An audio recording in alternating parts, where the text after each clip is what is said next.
الله من الشيطان الرجيم بسم الله الرحمن الرحيم الحمد لله رب العالمين الرحمن الرحيم مالك يوم الدين إياك نعبد وإياك نستعين اهدنا الصراط المستقيم صراط الذين أنعمت عليهم غير المغضوب عليهم ولا الضالين اللهم صل على سيدنا محمد الفاتح لما أغلق والخاتم لما سبق ناصر الحق بالحق والهادي إلى صراط المستقيم وعلى حق المقدار العظيم ورضي الله عن أصحاب رسول الله صلى الله عليه وسلم ولا حول ولا قوة إلا بالله العظيم يا هبة الشيخ دانا بذا مقداري وتعظيم نظرة تأتنا بزفري. Donc nous allons commencer un ouvrage qui s'appelle Ruhul Adab. Donc c'est le premier ouvrage que Cheikh Ibrahim Niass a édité, Inch'Allah.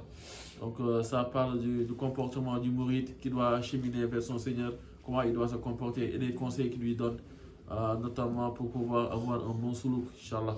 Donc c'est divisé c'est écrit sous forme de points, en 121 points. On va prendre chaque jour, chaque vendredi, on va prendre 10 points pour pouvoir les faire successivement durant tous les mois, Inch'Allah. Donc c'est comme ça qu'on fera, Inch'Allah. Donc Bismillahirrahmanirrahim. Wa sallallahu ala sayyidina Muhammad wa alayhi wa sallam. Donc Yaqul Ibrahim Nadlu Haji Abdullah Badrin na Hawaji. Il a dit celui qui parle de son nom, Ibrahim, fils d'Elhadj Abdullah, notre source lumineuse éclatante. Donc celui qui parle actuellement, donc il s'est présenté, il s'appelle Ibrahim Niass, donc fils d'Elhadj Abdullah, son père qui était un des pôles de la tariqa, donc notre source lumineuse et éclatante. Donc il dit que Cheikh Abdullah Niass est sa source lumineuse et éclatante, donc c'est lui son cheikh, parce que c'est lui qui lui a appris toutes les connaissances qu'il a pu avoir. Donc il a dit dans une interview qu'il a fait avec la radio de Gambie, il a dit que après que mon père soit décédé, personne ne m'a suffisamment enseigné une quelconque connaissance. Donc tout ce que j'ai eu comme connaissance, que j'ai pris de quelqu'un, je l'ai pris de mon père. Donc min ba'di ismullahi thumma hamdi lillahi zi tawli azim al-maddi. Après avoir magnifié le nom d'Allah et rendu grâce à Allah, le glorieux au bienfait majestueux. Donc à travers tous ses écrits, il remercie Allah et il remercie aussi les bienfaits qu'Allah lui a octroyés pour pouvoir déverser la faïda dans tout ce monde. Parce qu'il a dit que Cheikh Ahmad Tidiane a dit que là où la tariqa ira, la religion ira, ma tariqa ira là-bas aussi. Cheikh Ibrahim Niass a dit que là où il y aura la tariqa, il y aura ma faïda. Et actuellement, on voit même des gens qui s'affilient à la tariqa parce qu'ils veulent juste s'affilier à la faïda. Donc l'objectif c'était pour connaître Dieu, mais on leur dit qu'avant de connaître Dieu, il faut d'abord prendre la tariqa. Donc c'est pour ça qu'ils prennent la tariqa. Donc la faïda est en train de faire rentrer des afouadjad, des communautés dans la religion du prophète sallallahu alayhi wa sallam. Nasihatu minni ila ikhwani fa tumsiku tariqa tijani. Cette œuvre n'est que conseil envers mes parents en islam. Je vous invite à embrasser la voie tijaniya. Donc on a remarqué quelque chose. Cheikh Ibrahim Niass, son premier ouvrage, il a conseillé aux gens de prendre la tariqa tijane. Et aussi la dernière chose qu'il a écrit, c'est-à-dire son wasiya, donc c'est-à-dire que son testament, il invite les gens aussi à conserver la tariqa. C'est le trésor des gens qui sont vivants et morts. Donc il exhorte tout le temps les gens à prendre la tariqa tijaniya et à rester là-dessus. Tariqatu Mahdi al-Fadli wa Ridwan usus bi sunnati wal furqan. Cette voie renferme exclusivement des bontés et des grâces divines. Elle a été conçue sur la base du Coran et la sunna du prophète sallallahu alayhi wa sallam.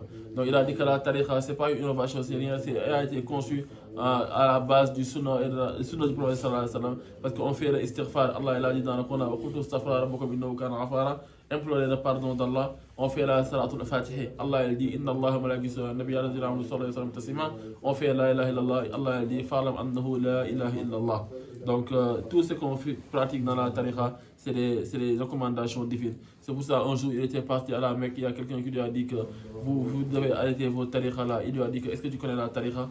Il a dit que non. Il a dit faman tariqa ila zikrillahi wahdahu tusalli ala al-muhtari khayr wara'i fama fihi zikru shaykh wa zikru ayrihi. Il a dit que ma tariqa c'est juste une tariqa de la sunna. Est-ce que tu as entendu une fois que quelqu'un fait des zikrs en utilisant ou bien en invoquant le nom de Cheikh Ahmed Tidiane ou de notre Cheikh? Il a dit non. Il a dit que donc ma tariqa c'est juste un chemin pour te mener vers ton Seigneur. ولازم ذي طريق بذا ينال ربح بتحقيقه.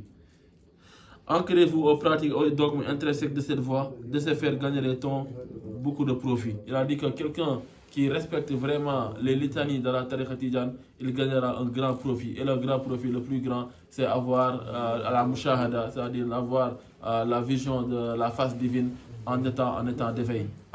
Voilà. Donc il a dit, Cheikh Ahmed Tidiane a garanti que quiconque prend la tariqa tidjane, avant sa mort, je lui garantis qu'il connaîtra son Seigneur.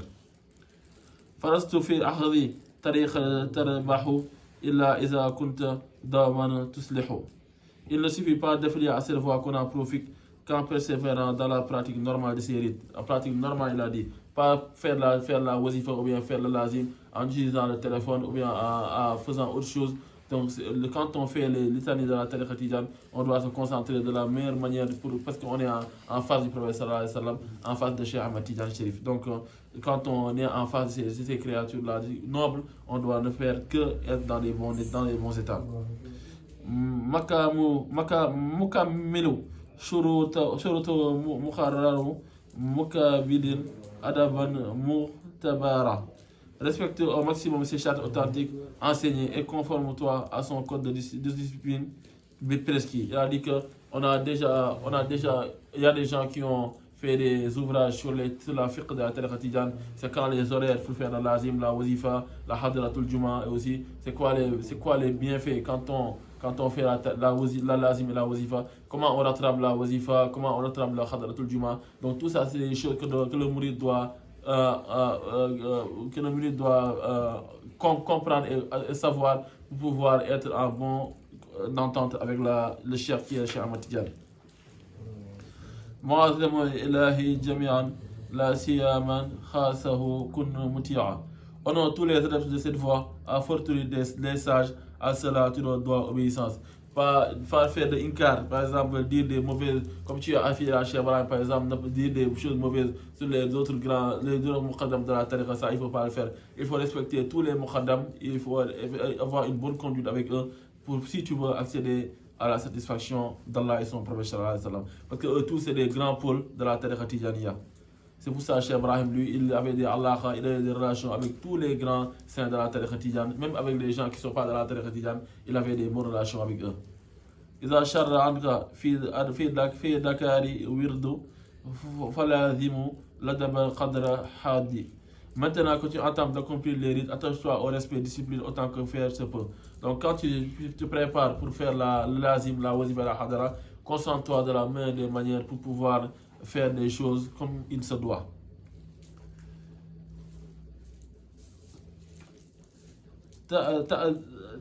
تأدب في ظاهري وباطني به يراقى مرء لمواتني.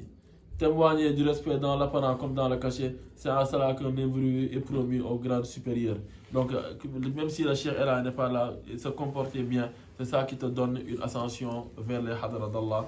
Donc, aujourd'hui, on va s'arrêter ici dans le 10e point. إن أريد إلا إصلاحا ما استطعت وما توفيقي إلا بالله. السلام عليكم ورحمة الله.